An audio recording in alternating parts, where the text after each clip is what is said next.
The snow had been falling for hours, heavy and relentless, turning the forest outside Coldwater, Montana, into a maze of white silence. The wind didn't just howl, it screamed between the pines like something ancient, angry, and alive. Elias Ford, 67, ex-forest ranger, moved slowly along the trail behind his cabin, the weight of firewood strapped to his back. His breath steamed in the air, blending into the blizzard. He paused. Something wasn't right. A break in the snow. A shape. No, two. Elias dropped the firewood. His boots crunched forward, eyes squinting against the flurry. A figure in dark clothing lay sprawled in the snow. Next to it, something bigger than a fox, but smaller than a deer. A dog. He reached them fast now, knees creaking as he dropped beside the bodies. The man, young, maybe early 30s, was barely breathing. Lips blue. Blood crusted at the seams of a torn patrol jacket. His arms were bound behind his back with paracord so tight the skin had turned purple. The dog, a German shepherd, thick-coated and built like a soldier, lay curled toward the man, as if shielding him. Blood matted the dog's fur. A cloth was tied over its muzzle. Its front legs were bound, but its eyes were open, watching, tracking. The dog gave a low, rumbling growl when Elias reached out. Elias stopped. He didn't speak right away. He just looked into the shepherd's eyes. There was pain in them, but not fear. Loyalty. He slowly reached into his jacket pocket, pulled out his old buck knife, and cut the knots at the dog's legs first. The shepherd didn't flinch. He just blinked and let out a sound somewhere between a whimper and a warning. "You're all right," Elias muttered. "You held on." He shifted to the officer. The kid's pulse was barely there. Snow clung to his collar, and under him the red stain had frozen into the earth. Elias pulled off his own heavy coat and covered the man, checked his breathing again. Then he saw it. A paper, half pinned to the bark of a nearby pine, edges soaked from snowmelt. The writing was scrawled in jagged black marker. "This is what happens to those who don't stay silent." Elias read it twice. His fingers tightened around the paper, crumpling it before stuffing it into his back pocket. This wasn't random. He scanned the forest edge. Nothing moved but the storm. The truck was too far to carry both. Elias made a choice.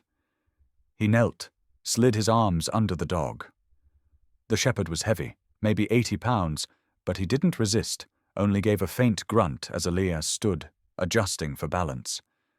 "You're gonna make it. You both are." Elias moved fast now, boots punching through the snow. The wind screamed in his ears. The truck came into view like a shadow behind fogged glass. He opened the rear door, gently laid the dog on an old wool blanket. The shepherd gave one soft huff, eyes tracking him, and then closed them. Elias turned and ran. Back through the trees, back to the officer. The man hadn't moved. Snow clung to his eyelashes. "Not today," Elias muttered, sliding his arms under him. The kid was ice, limp and too light for his size. Elias hauled him up, breath catching from effort and fear. By the time he reached the truck again, Elias could barely feel his fingers. He got the door open, eased the officer down beside the dog, then slammed it shut and ran for the driver's side. The engine stuttered, then caught. The heater groaned to life. Inside the cab, the only sounds were the storm outside and the faint breaths of the two broken bodies behind him. Elias didn't look back. He drove, eyes fixed on the road, vanishing under snow. The forest blurred around him, but something in the rearview mirror caught his eye. The dog had shifted, pressed his muzzle against the officer's leg, as if checking, as if anchoring. Elias swallowed hard. He didn't know their names, didn't know why they were left to die. But he knew this. The dog had stayed, had guarded, had endured, even when death moved in around them like a second skin. And that kind of loyalty doesn't come from training. It comes from something deeper. By the time they reached his cabin, the blizzard had built walls outside. Elias parked sideways, half skidding on the ice. He yanked the back door open and lifted the shepherd again, cradling him like something sacred. Inside, he laid the dog by the fire, set another log onto the embers, and turned back for the officer. Dragging the man inside was harder. His weight was dead. But Elias got him onto the couch, wrapped him in every blanket he had, then knelt beside him. He didn't ask questions. He didn't need to, because he saw it now, clearer than the snowstorm outside. This wasn't just about saving lives. Something had been set in motion tonight. And Elias Ford, the man who had spent 10 years alone in these woods, was right in the middle of it again. The fire cracked behind him. The dog's eyes opened, and the storm kept screaming, but now it sounded like a warning. Inside the cabin, the storm was still visible in the warped glass windows, wind throwing fists of snow against the panes. Elias slammed the door shut behind him and dropped the iron bar into place. The temperature inside was barely warmer than outside, but the fireplace was still holding coals from earlier that day. He moved quickly, almost automatic. First the dog. Elias knelt by the German shepherd. Thick fur soaked, paws cracked and raw, a faint tremor running through his limbs. The dog didn't resist when Elias pressed a hand to his flank. His body was tight with pain, but his eyes stayed open, alert, watchful. "Easy, Diesel," Elias murmured, choosing the name on instinct. "You earned something stronger than a number." He had no idea what the dog's real name was, but Diesel fit, built tough, still running. Diesel let out a soft huff, eyes flicking toward the couch where the officer lay, unmoving beneath 2 layers of blankets. That was the first thing Elias noticed. The dog hadn't looked at him. Not once, only at the man. He wiped his hands, grabbed a folded towel, and began drying the shepherd's coat, careful around the deep gash along his back leg. It was oozing, dark and thick. Rope burn, maybe something more. Elias swore under his breath and reached for the first aid box he hadn't touched in months. Behind him the officer stirred. Not awake, not coherent, but enough to groan, low and broken, the sound of a man trying to climb back into his body. Elias glanced over his shoulder. The man's head rolled slightly toward the fire. Blue lips, bruised temple, still bleeding under the jacket.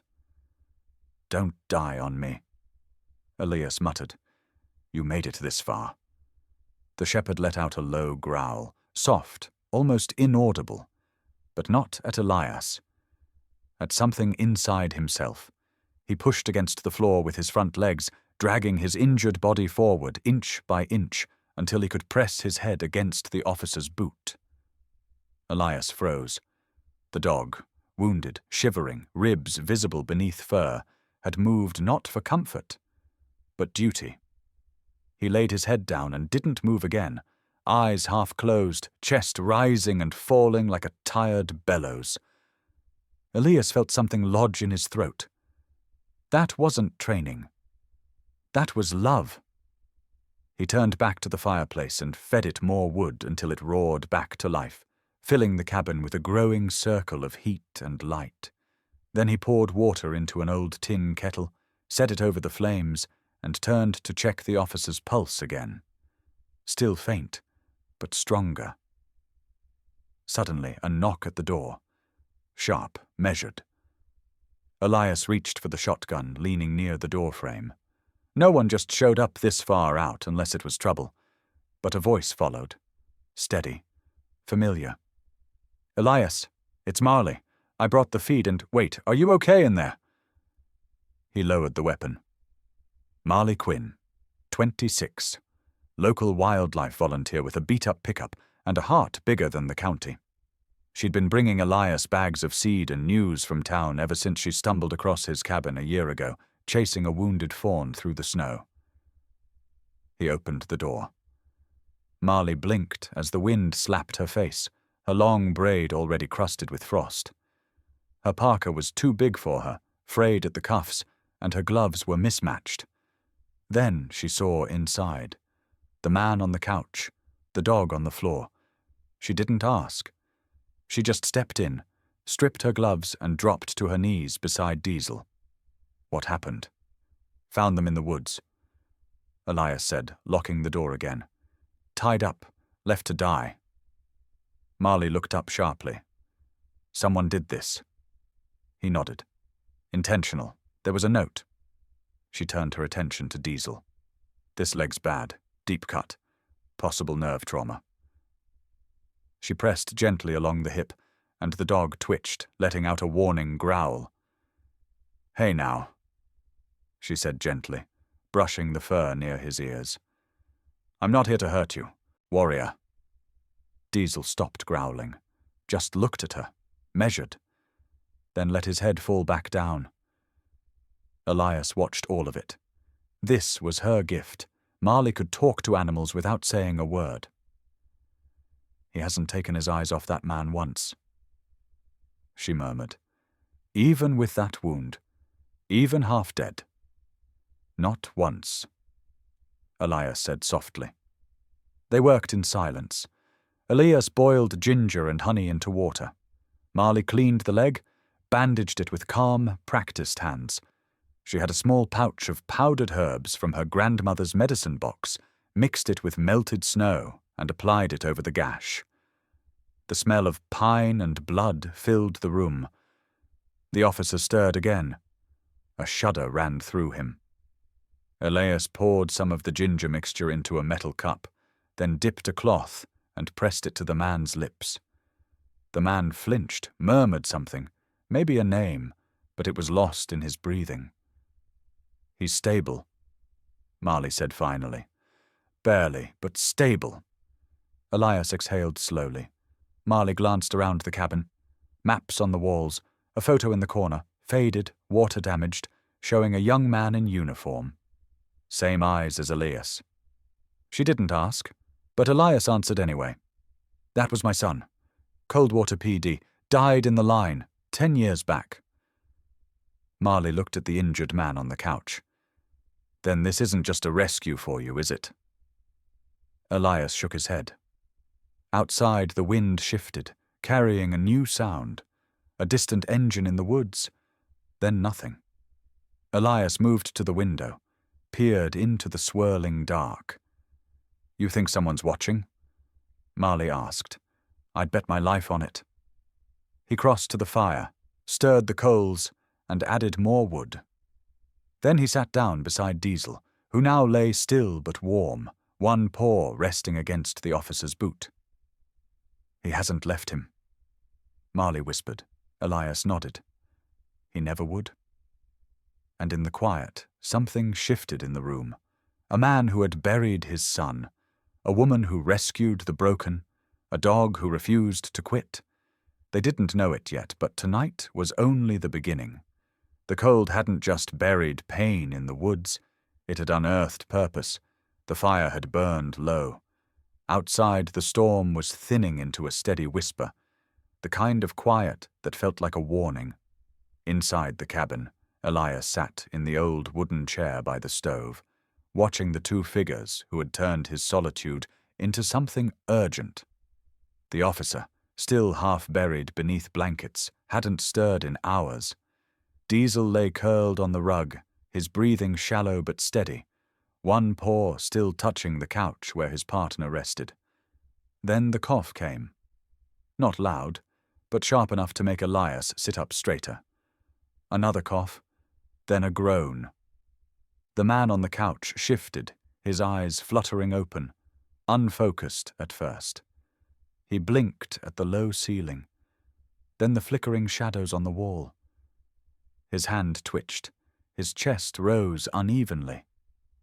Diesel was up before Elias could move. The shepherd struggled to stand. Back, leg trembling from the bandaged wound, but he powered through it, dragging himself to the couch and placing his head gently on the officer's chest. The man's fingers reached for the fur instinctively. A whisper. Diesel, you stayed. Elias moved to the edge of the couch, crouched down. Easy now, you're safe. The officer's eyes tracked to Elias's face. Panic flared there for a moment, then faded. Where am I? My cabin. Found you and your dog half dead in the snow. The man swallowed hard. How long? 2 days. Maybe more since you were left out there. Blizzard almost took you. He nodded slowly, then winced. My phone. He rasped. It had everything. You didn't have one when I found you. The officer shut his eyes for a second. Damn! Elias handed him a metal mug with warm ginger water and honey. The man took it with shaking hands, sipped, coughed again, then took another gulp. His color was returning, but slowly. What's your name? Elias asked. Noah. Officer Noah Reyes, Coldwater PD, Narcotics Unit. Elias felt a cold wave crawl up his spine. What the hell were you doing in my woods, Officer Reyes? Noah leaned back into the cushions, exhaling hard. Diesel stayed close, his ears still alert, his body half shielding his handler. I was deep into a case. Noah said. Months undercover. We were closing in on a crew that calls itself the Frost Vultures. Local outfit, but they've been growing. Drugs, weapons, back-channel shipments through the ridge lines. Elias's jaw tightened. Out here. They're using the old fire roads, ranger trails no one watches anymore. Moving meth and arms from the border straight through Coldwater. I found proof. Documented shipments, coded messages. My phone had it all. And now it's gone. They caught me. Noah said, voice tightening. 2 nights ago. Or 3. I don't know anymore. Pulled me off a trail during surveillance. Diesel fought like hell. He took down 2 of them before they got a muzzle on him. He looked down at the shepherd and ran a shaky hand over the dog's neck. They beat me, demanded passwords. I wouldn't give them anything. They tied us up and dumped us out there like garbage. Elias stayed silent, absorbing the words. The memory of that message flashed in his mind. This is what happens to those who don't stay silent. You said you had proof. Names? First names, call signs, no full IDs, but enough for the feds to start digging. That's why I stayed in it this long. I just needed another week. Elias stood and moved towards the window, staring out into the trees. Snow clung to the branches, sagging them low like bowed heads. You think they'll come looking? He asked. They will, if they think I'm alive. They'll assume you're dead. Noah shook his head. They're not the type to leave things to chance. Behind them, Diesel shifted, slightly, his head snapping up. His nose twitched. A soft growl formed in his throat. Elias stepped away from the window. That's not the wind, is it? Noah sat up straighter, eyes sharpening. He only growls when something's off. Elias moved to the corner, pulled down a rifle from the hooks above the door. The action was clean. Oiled. Loaded. He turned to Noah. If this is coming to my doorstep, then we're not waiting for them. Noah looked at him, puzzled. What do you mean? I mean, I've spent a decade out here hiding from the world. I buried my son in a Coldwater uniform, and I promised I'd never carry a badge or a rifle for anyone again. He paused. But I didn't bury my conscience. Diesel let out a quiet huff, as if in agreement. Noah looked down at him. I'm going to get them, boy. He whispered. I swear, you brought me back. We're not done. Elias turned back from the window, eyes burning with purpose. We find your phone, we trace your last movements, and we start making noise they can't ignore. Noah nodded. Then we'll need Marley. She's the only one I trust. Elias said. And she saw things too. Trucks, activity near the trails. She may not know what she saw, but it fits. Outside, the wind gusted again. This time, it carried the sound of something snapping in the trees. Elias tightened his grip on the rifle. The storm may have passed, but something worse was coming. And it had a name: frost vultures. Inside the cabin, 3 survivors sat around the dying fire. A cop returned from the brink, a soldier forced out of hiding, and a dog who refused to let go. The war was no longer theoretical. It had followed them home. Morning came slow and pale over Cold Water Ridge. The sun hadn't broken the cloud line, but the wind had stilled, leaving the trees coated in silver. Elias stood on the porch, rifle slung over his shoulder, watching the world breathe again. Inside, the wood stove crackled. Diesel lay beside it, bandaged leg tucked under him, tail still, ears high. Noah was buttoning the coat Elias had lent him, flannel-lined, 2 sizes too big. He moved gingerly, ribs still tender, but his eyes were sharp now, the kind of sharp that came from purpose. "He's ready," Noah said, nodding toward Diesel. Elias looked down at the dog, whose head was already tilted toward the door like he knew what was coming. Is he really up for this? Diesel rose, slow but steady, and limped forward. His breath fogged in the air, his body scarred but alive with intention. "He is," Noah answered. "He never stops until the work's done." Elias glanced toward the tree line. The woods didn't scare him. They never had. What scared him was stepping back into something he'd sworn he was done with. Marley pulled up in a dusty green truck just after sunrise, tires crunching on the frozen dirt. Her braid was tucked into a wool cap, and she carried a canvas bag slung over one shoulder. "You're sure about this?" she asked as she stepped out. "Because once we start poking around, somebody's going to notice." Elias looked her dead in the eyes.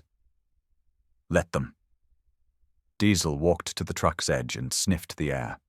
Then, without prompting, he turned toward the trees and began to limp forward, head low to the ground. Elias didn't speak. He just followed. They moved in silence, a line of 3 behind the dog.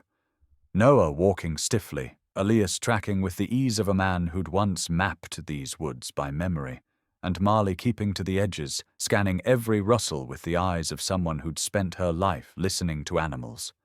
Diesel stopped at a fork in the path. Snow here was packed deeper, but not fresh. He sniffed, turned left, then picked up pace. Elias followed his paw prints, noting the pattern, favoring the bad leg but still moving with focus. "You've got something, don't you, boy?" Noah murmured. 50 yards deeper, Diesel paused again. His ears perked, and he barked once, sharp, then dropped to the ground and began digging. They reached him fast. Under a mound of half-frozen snow, wrapped in dirty plastic, was a black nylon pouch. Elias crouched, slicing the ice-packed corner open with his knife. Inside, a cheap flip phone, a SIM card in a Ziploc, and a strip of industrial-grade duct tape. The tape was tacky. Chemical residue stuck to Elias's gloves. Noah leaned in. "That's theirs. They use this tape to seal crates. One's carrying more than fertilizer." Marley pulled a small bottle of field reagent from her pack, dabbed the edge of the tape. It turned yellow, then dark orange. "Precursor compound," she confirmed. "Meth." Elias stood slowly, looking out over the trees. "They dumped this before the storm hit, meant to come back for it. They didn't expect the dog to survive," Noah said. Diesel circled back to them, breathing hard but tail flicking. He nudged the pouch once, then stared up at Elias like, "Now what?" "That's not just a tracking dog," Marley whispered. "That's a partner." Elias nodded, something tightening behind his ribs. "No, he's more than that." Marley looked at Noah. "This ties into something I saw last week. 3 trucks, no markings, cut through the north end of the preserve. Same route poachers used to use back when the timber mills were still active." "They're using the wildlife zone as a cover?" Elias asked. "They're using everything," Noah said. "Even the cops." That hit harder than it should have. Elias had known. Somewhere in his gut, he'd known that the rot had reached places he used to trust. Noah pulled out a notepad from Marley's bag and began jotting details. We log this. Send a copy to a contact I still trust at the bureau. But we need more. We need something that links all this to someone with a badge. Elias stared down at Diesel, who now sat beside the nylon pouch. Body, straight despite his limp. Waiting. Watching. You up for more? Elias asked. The dog blinked once, then looked back towards the woods. Without a word, he stood and began walking again. They followed. Diesel led them toward a small clearing where a ring of tire tracks had frozen into the earth beneath a thin crust of ice. Marley pointed. Those weren't there before the storm. Elias crouched, touched the grooves. Heavy tread. Probably a cargo truck. Noah knelt beside him. They're running shipments right under our noses, and no one's stopping them. No one but a half-dead cop, an old man, a vet tech, and a dog with more heart than half this town. Elias said quietly. Diesel barked again, low, warning, and turned toward the edge of the clearing. A faint rustling came from the brush. They froze. Elias raised his rifle. Then a rabbit bolted from the undergrowth, darting across the tracks and vanishing into the woods. They all exhaled at once. But Diesel didn't relax. His body remained tight, head still pointed towards the trees. Marley whispered, He smells something else. Elias didn't ask what. He just tightened his grip on the rifle. Because if the frost vultures had eyes out here, they were about to learn something. This wasn't a town of victims, and this wasn't over, not with Diesel leading the way. Back at the cabin, the evidence lay spread across the table. SIM cards, chemical-stained tape, tire track photos, Marley's field notes. Diesel lay curled nearby, eyes closed but ears flicking every few seconds, as if still standing guard even in rest. The heat from the stove had built a fragile circle of comfort inside, but the chill from the truth outside was crawling in through every crack. Noah stared at the documents in silence. His face looked tighter than his bruises. He was reading something only he could see. You recognize something? Elias asked, pouring hot water over crushed ginger. Noah didn't answer right away. He tapped the corner of a folded printout from Marley's notepad. The truck manifests. 3 shipments. All permitted access through the north gate of the Coldwater Wildlife Preserve. Each signed off by the same name. Lieutenant Mike Harrelson.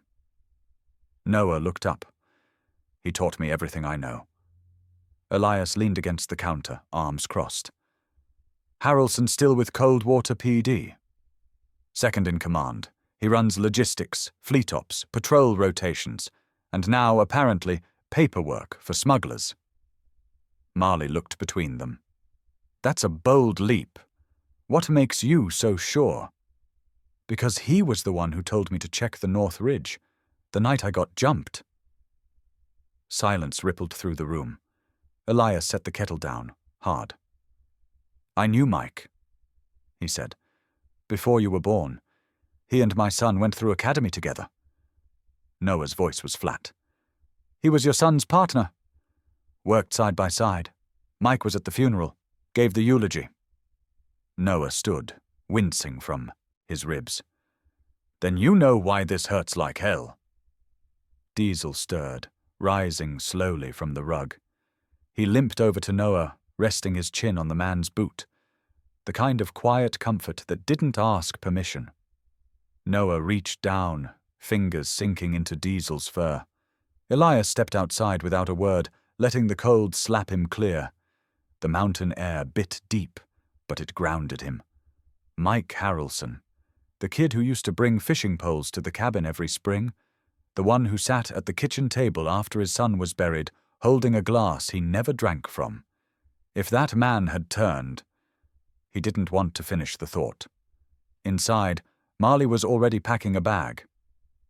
"I have to get back into town. If Harrelson's dirty, it won't be long before he hears about Noah being alive." "I'll go with you," Noah said, reaching for his coat. "No," Elias said from the doorway. "You stay. You're still healing, and we don't know how wide this thing runs." Marley hesitated. "I can drop the manifests anonymously. Slide copies under Chief Cardenas' office door." "And what if Cardenas is in on it too?" Noah asked. Marley looked down. "Then we don't have anyone left." "No," Elias said. "We've got one more play." He walked over to a dusty cabinet in the corner, pulled out a locked metal box. Inside were papers, service pins, a faded badge, and an old, unused sat phone. He set it on the table. Noah frowned. "What's that?" "Contact to someone I haven't spoken to in 9 years. Special Agent Marcus Doyle. He owed my son his life." "You think he'll pick up?" Elias powered the phone on.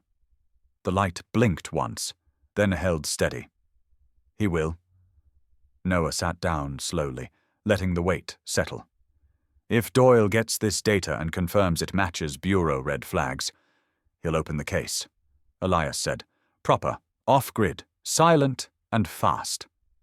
Marley zipped her coat. "I'll be back by nightfall."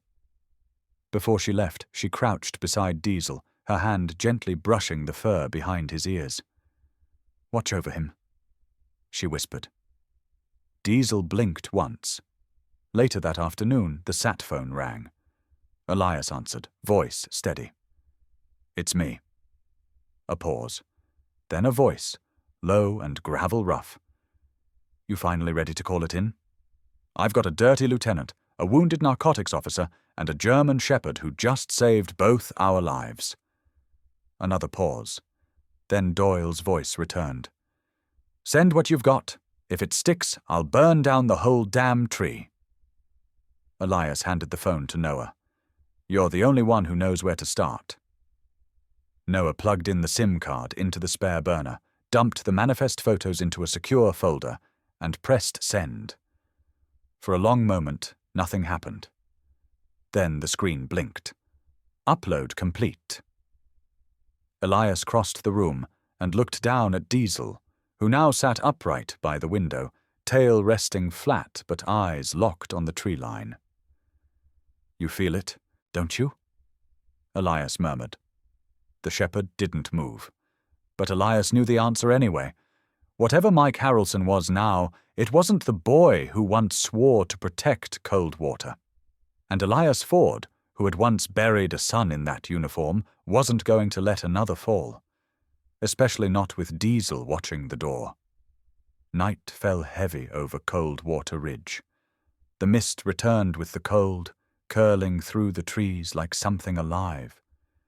Inside Elias's cabin, the fire burned low, casting long shadows against log walls. Diesel lay by the door, eyes open, unmoving except for the flick of an ear every time the wind shifted. Noah sat at the table, scanning Doyle's encrypted reply on the old sat phone. The bureau was moving, but not fast enough. They were still alone. Aaliyah stood at the window, one hand resting on the frame, the other wrapped tight around the grip of a rifle he hadn't picked up in a decade. Something in his gut told him they were being watched. Diesel lifted his head. Low growl, then silence. Elias turned. Noah had heard it too. He was already moving, quiet, efficient, reaching for the shotgun beside the couch. Diesel rose stiffly, his injured leg dragging just slightly, but the rest of his body tense. His ears were locked on the rear wall, nose twitching hard. Elias moved to the back window and pulled the curtain a sliver. He saw nothing at first. Then a flicker, just beyond the tree line. Movement. 3 shadows, maybe 4, pacing the outer edge of the forest like wolves testing the fence. Elias stepped back, voice low. "They're here." Noah checked the breech on the shotgun. "Frost vultures. No one else would come this far without knocking." Diesel let out a sharper growl, turning toward the east window now. "They're circling us." Elias said, pushing in slow, professional. Noah looked at him. You ever rig perimeter traps? Elias didn't answer. He was already moving to the old trunk in the corner. He threw it open and pulled out coils of wire, old signal flares, trip bells, and rusted steel stakes. The basics, he muttered. No C4, just noise and confusion. They moved fast. In less than 5 minutes, Elias had slipped out the back door, low and silent, looping tripwire between trees and tying cans to branches like wind chimes.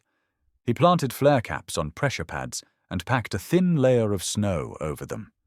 Enough to confuse, enough to stall. Diesel followed him out, despite the limp. Elias glanced back. You should be inside. Diesel didn't blink, just stayed at his heel, breathing quiet and sharp. Back in the cabin, Noah killed the lanterns, bathed the room in firelight. He moved to the front window, crouched low, shotgun braced. Then the woods exploded in motion. A boot snapped a wire. A flare shot upward, blinding red. Tin cans clattered like gunfire. The first shout rang out, a voice cursing, another yelling to fan out. Elias fired a warning shot into the air. It echoed like thunder through the hills. More voices, footsteps scattering. Noah called out, 2 on the left, 1 at the shed. Diesel darted to the rear, barking loud, deep and sharp. It wasn't panic. It was command. Elias dropped 1 to the ground near the tree line, shoulder shot. Screamed and crawled back. Another tried to rush the porch but tripped, landing face first into snow. Then Diesel froze mid-bark. His nose lifted. He turned sharply toward the corner of the cabin, back where the woodshed met the fence. He snarled. Diesel, what is it? Elias asked, raising the rifle. The dog didn't bark. He bolted, dragged his injured leg, but didn't stop until he reached a mound of snow piled unnaturally against the side of the shed. He pawed at it once, then twice, stopped. Elias rushed over, Noah behind him, and saw it, thin wire, leading into the ground, tied to a buried plate, pressure triggered. Mine. Noah's face went pale. They planted a charge? Looks homemade, battery-wired, crude, but enough to blow this whole side.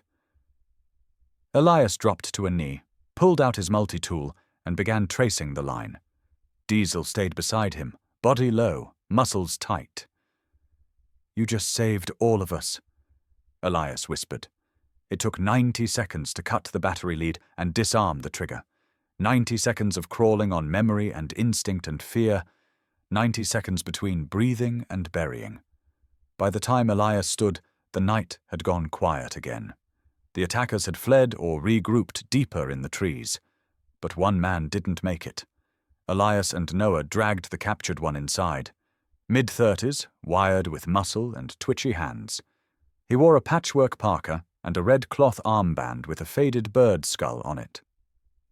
Frost vultures, Noah said. The man spat at the floor but didn't speak. Elias tied him to the chair with a coil of rope thick enough to leash a bear. You left a bomb on my land, Elias said, voice low. You've got 2 options. Talk now, or wait for the storm and hope it freezes your soul before we hand you to someone colder. The man's eyes flicked to Diesel, who sat across the room, chest heaving, but still upright, still watching. He'll tear you apart, Elias added. And you know it. Minutes passed. The man didn't speak, but the tremble in his jaw said more than words. Elias turned back to the fire, wiping sweat from his brow, despite the cold still clinging to the air. He glanced down at Diesel, who had lowered himself back to the floor. You didn't just save our lives, he said quietly. You drew the line. The dog didn't move, didn't need to. Outside, the wind rose again. But this time, it was the mountain holding its breath, waiting to see what the old man, the broken cop, and the wounded shepherd would do next. The man tied to the chair wasn't sleeping. He hadn't slept since they dragged him into the cabin 3 hours ago. Diesel sat across from him, unwavering, silent. Every time the man blinked, he saw those eyes, steady, intelligent, and far too calm for a dog that had seen what he'd seen. Noah leaned against the wall, arms crossed, one foot tapping the floor in rhythm with his thoughts. Elias crouched beside the table, holding the man's burner phone and a cracked SIM card between his fingers. "You've got one chance," Elias said, voice low. "And don't mistake the fire for comfort. We're done playing nice." The man licked his lips, jaw twitching. "It was never supposed to be violent," he finally muttered. Elias raised an eyebrow. "You planted a mine under a snowbank." Noah snapped. "The mine wasn't mine," the man shot back, voice cracking. "That was Harrelson.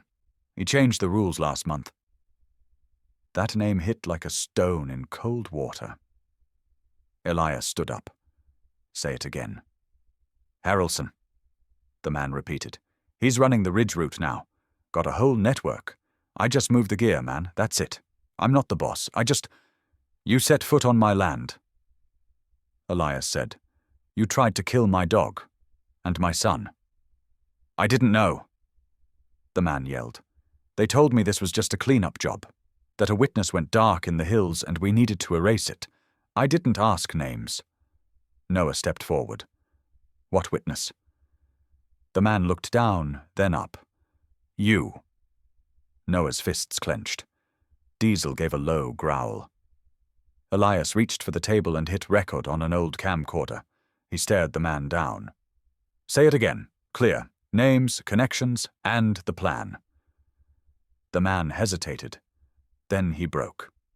"Harrelson uses the Veterans Supply Network as cover. Shipments run through Montana up into Canada. Fentanyl laced with knockoff prescription tags. Military trucks, retired drivers. No one checks their plates." He kept talking. Fast. Nervous. "He needed your son dead because he saw something. You too, because you know how these routes work. I was just sent to wipe the cabin clean. Harrelson doesn't leave loose ends anymore." The confession spilled out like water through a cracked dam. Dates, locations, burner numbers, drop points. When it was over, Elias stopped the camcorder, yanked the SIM card from the burner phone, and placed both into a sealed Ziploc. Noah stared at the plastic bag. "You know what this means, right?" Elias nodded once. He walked to the drawer near the stove, pulled out a hidden panel, and slid out a dusty sat phone and a laminated card with one name written in thick black Sharpie. Lena Morales. Noah exhaled. "You kept that number?" "She saved your life once. Might have to save it again." Elias powered on the phone. Static, then signal. He keyed in the number with deliberate precision. 2 rings, then a voice, sharp, alert, cautious. "This is Morales. This is Elias Briggs," he said. "I'm in possession of evidence tying agent-in-charge William Harrelson to narcotics trafficking across state lines, utilizing federal supply, networks, and civilian contractors." A pause. Then, "Who gave you this number?" "Noah Trent," Elias replied.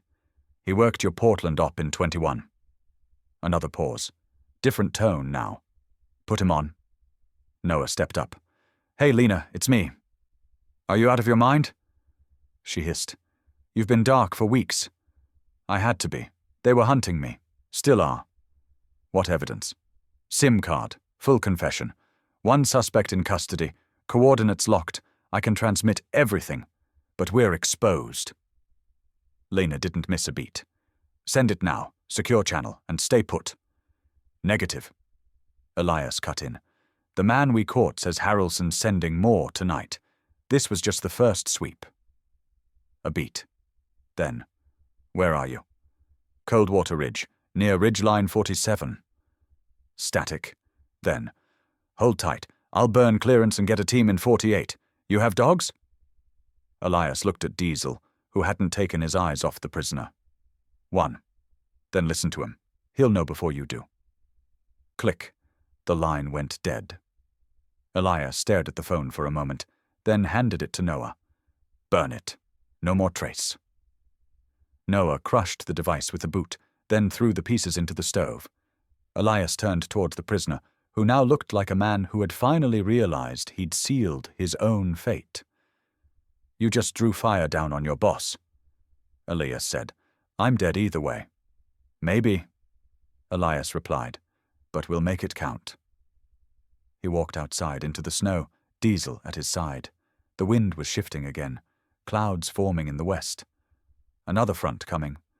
He stopped at the edge of the woods, staring into the darkness where the next team might come from. Harrelson wouldn't stop now, not after a loose end talked, not after a SIM card and a confession were already on their way to D.C. This wasn't just self-defense anymore. This was war? He looked down at Diesel. The dog was still, watching the trees.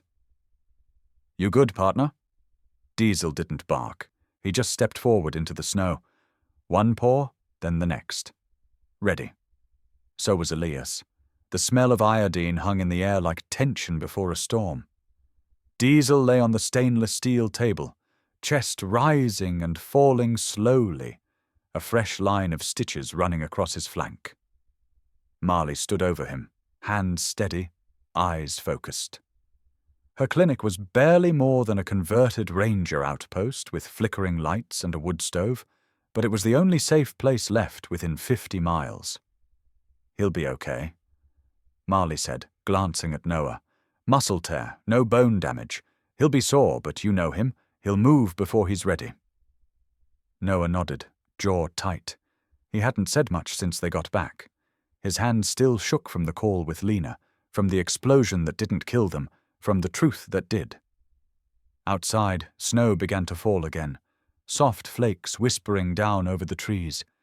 Elias stood by the window, watching the tree line like it might betray them at any moment. He was back in uniform. Not the polished dress blues they gave him at his son's funeral, but the matte black field gear of someone who'd stopped asking for permission. Marley looked over at him. You sure you want to be part of the raid? Elias turned slowly. His voice was calm, low. The last time I wore a sidearm, it was to bury my boy. He looked at Noah, then back at Diesel. Today I wear it to keep his son alive. No one spoke. For a moment, the only sound was the wind against the glass and the faint hum of the old overhead lights.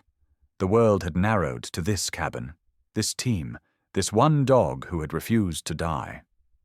Marley broke the silence first. I've patched up rangers, sheriffs, even one ex-Marine who thought duct tape was a medical solution. But this dog... She looked down at Diesel with something close to reverence. He's not just muscle and teeth. He's loyalty in a body that won't quit. Noah smiled faintly. He saved me before I even knew I needed saving. Elias checked the mag on his sidearm, clipped it in with a solid click. Then we better make sure his work wasn't for nothing. A map lay unfolded on the kitchen table. Red circles, hand-drawn arrows, time stamps. The warehouse was located on the edge of a gutted industrial park, abandoned for years, except for the lights that flicked on at night, and the semi-trucks that never seemed to carry legitimate cargo. Noah leaned in, tapping the northeast corner. Secondary entrance here.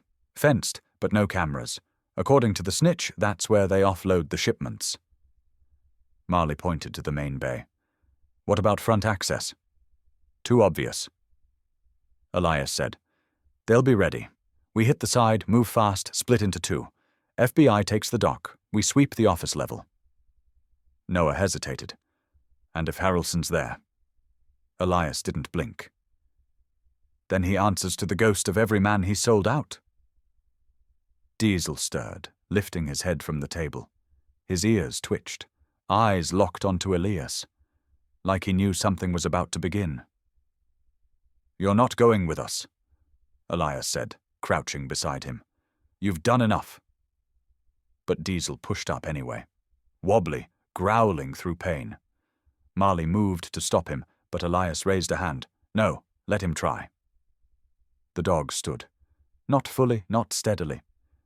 But he stood. Marley whispered, "He'll kill himself if he goes." Elias looked Diesel in the eye. Or he'll die knowing he protected the boy who gave him a second chance. The plan moved quickly after that. By midnight, they were staged in 2 SUVs a half-mile from the warehouse. Lena's team was en route via helicopter, coming in cold and dark. No lights, no radios, just burners and suppressed weapons. Elias sat in the front passenger seat, his knuckles white on the grip of his rifle. Noah sat behind him, eyes closed, breathing steady. Diesel rested between them, wearing a vest, stitched with Kevlar padding and a GPS unit. His stitches were red, but his eyes were clear. Marley rode with the FBI, carrying tranq kits and emergency vials. Not to save the enemies, to save the ones who might come home broken. Elias glanced over his shoulder.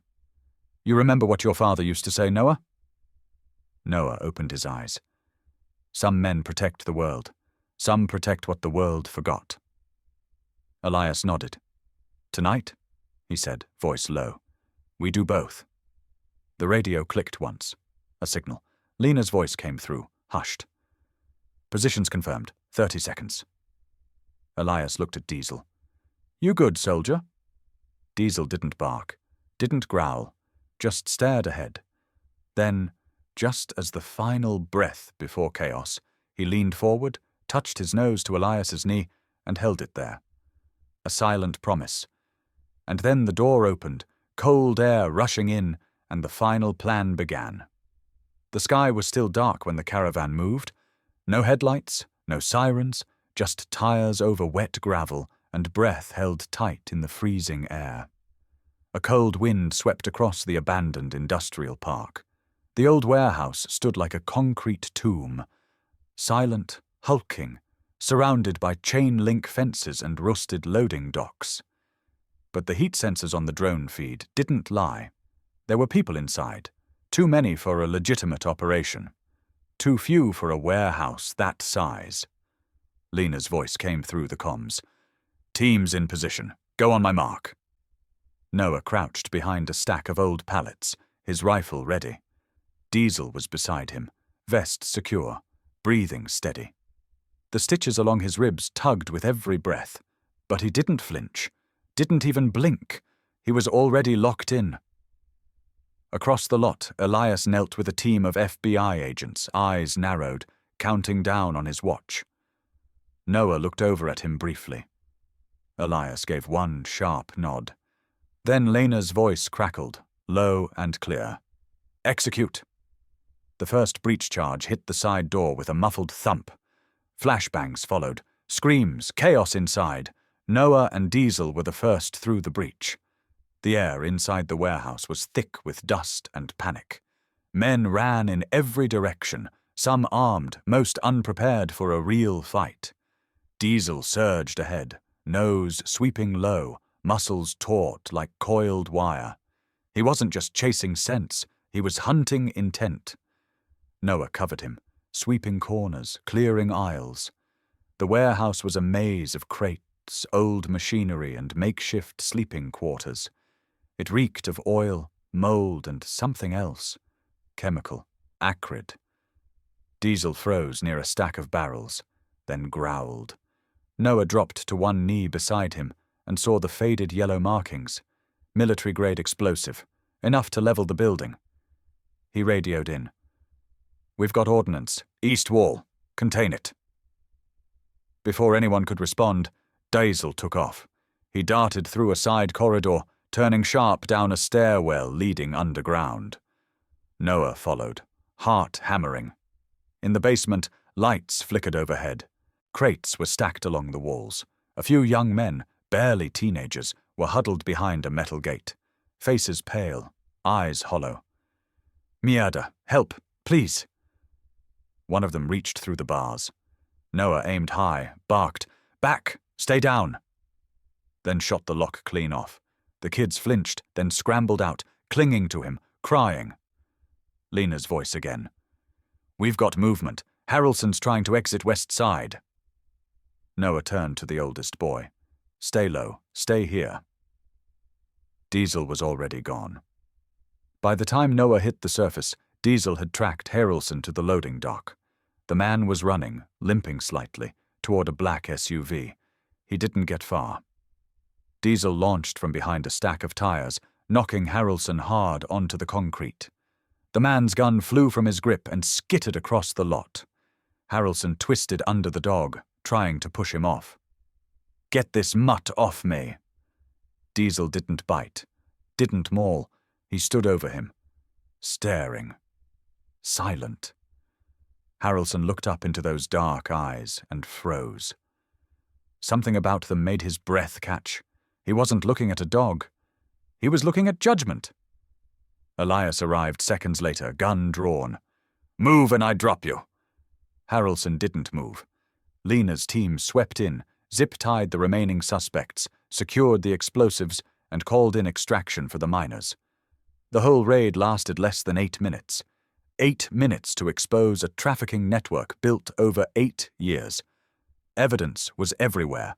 Manifests, fake passports, transport logs, crates packed with stolen IDs and burner phones. Everything the Bureau needed. As the sun finally crept over the horizon, casting a dull gold light across the snow-covered lot, Diesel limped over to Noah, blood seeping again from his stitched side. Noah knelt down and wrapped his arms around him. You did it, buddy. You brought him down.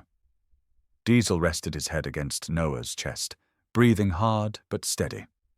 Reporters would later write about the coordinated effort between federal agents and local law enforcement. They'd highlight Elias's return to service, Lena's precision strike, the liberation of 6 trafficked miners. But what they'd remember most, what made headlines across the state, was the photo snapped at dawn. A German shepherd, scarred but proud, standing beside a young FBI agent, both facing the warehouse they'd just taken down. The caption read, "He didn't bark for food, he barked for the truth." And that truth had just come crashing out of the dark. The cabin looked different now, not newer, just lived in. A fresh coat of paint, a hand-carved sign hanging by the porch that read, Diesel's Ridge. Beneath it, smaller letters burned into cedar, Rescue Canine Training Center, in honor of those who served and still serve. It had been nearly a year since the warehouse raid, a year since Diesel took down Harrelson, since the headlines, since the medals that none of them asked for but accepted anyway, because the real recognition didn't come in medal or ceremony. It came in moments like this. Elias sat on the porch, a wool blanket over his knees, the morning sun just beginning to warm the valley below. He rocked slowly in the old wooden chair Noah had refinished by hand. Diesel lay beside him, older now, his muzzle grayer, his scar more visible against thinning fur. But his ears still perked at every distant rustle, still guarding, still listening. Inside the cabin, Marley was leading a video call with a group of veterans from 3 different states, all preparing to send dogs to the program. The Diesel's Ridge initiative had gained national funding thanks to a quiet donor, a retired senator who'd once been pulled out of a flood zone by a working dog named Blue. Sometimes all it took was one story to remind someone where loyalty lives. Out back, Noah knelt in the tall grass, surrounded by 3 teenagers and a wiry black and tan shepherd pup named Sage. He clapped once. Let her sniff you. No fast moves. The kids froze, giggling nervously. Sage approached with caution, then gently nudged the smallest boy's hand. The boy grinned, eyes wide with something that looked a lot like healing. A yellow school van crunched up the dirt road, kicking up dust. Another field trip. Elias stood with some effort and made his way down the porch steps. Diesel followed, stiff in the hips, but dignified in every step. The kids spilled out of the van in a burst of chatter and energy. A young woman, maybe a teacher or camp counselor, led them toward the porch. One girl, maybe 12, stayed back, watching Diesel, unsure. "He's a little scary," she said quietly. Elias smiled, motioning her closer. "He's earned the right to be." They all gathered around as Elias sat back down. Diesel dropped at his feet, head resting on his paws. A boy in the group raised his hand. "Do dogs really understand when we need help?" Elias looked out towards the trees for a moment, his mind flipping through 1,000 images. The fire, the night patrols, the chase in the woods, the warehouse, the silence in the car when the war wouldn't let go. He pointed to the sign above them, the one Noah had carved, Diesel had earned, and the whole valley now knew by heart. He didn't bark for food, he barked for the truth. The girl who had hesitated before now stepped forward. She knelt by Diesel, hand out, slow and respectful. Diesel sniffed, then leaned into her touch. There was a stillness in the group that even the wind didn't interrupt. Back inside, Marley ended her call, walked out to the porch, and stood behind Elias. Her hand rested gently on his shoulder. Together, they watched the next generation fall in love with loyalty. Later that afternoon, the kids helped plant a row of saplings behind the cabin. Noah gave a short talk on trust signals between humans and dogs. One of the older boys asked if he could volunteer during summer break. Noah nodded. "Only if you're ready to be honest with a dog. They'll call you out faster than your friends." When the bus rolled away, Diesel lay back on the porch, his eyes tracking it down the road until it vanished into the trees. Elias leaned forward, hands clasped. "You ever think dogs know more than we do?" he asked Marley softly. She smiled. "No, I think they just don't forget what matters." The sun began to dip low, painting everything in orange and gold. Diesel's ridge stood quiet, proud. But inside its silence was a promise that no good dog's story would end in a cage, a bullet, or a file forgotten in a drawer. That what was broken could be rebuilt. That trust could be trained, but only if it was earned. And that some barks don't call for food or play or praise, they call for the truth. So maybe the better question is, not whether dogs understand when we need help, but whether we still remember how to listen. What's your story with a loyal pet? If this story moved you, share your own. Subscribe to German Shepherd for more real stories of courage, healing, and the unbreakable bond between humans and their dogs. Let's keep their stories alive, one bark, one truth at a time.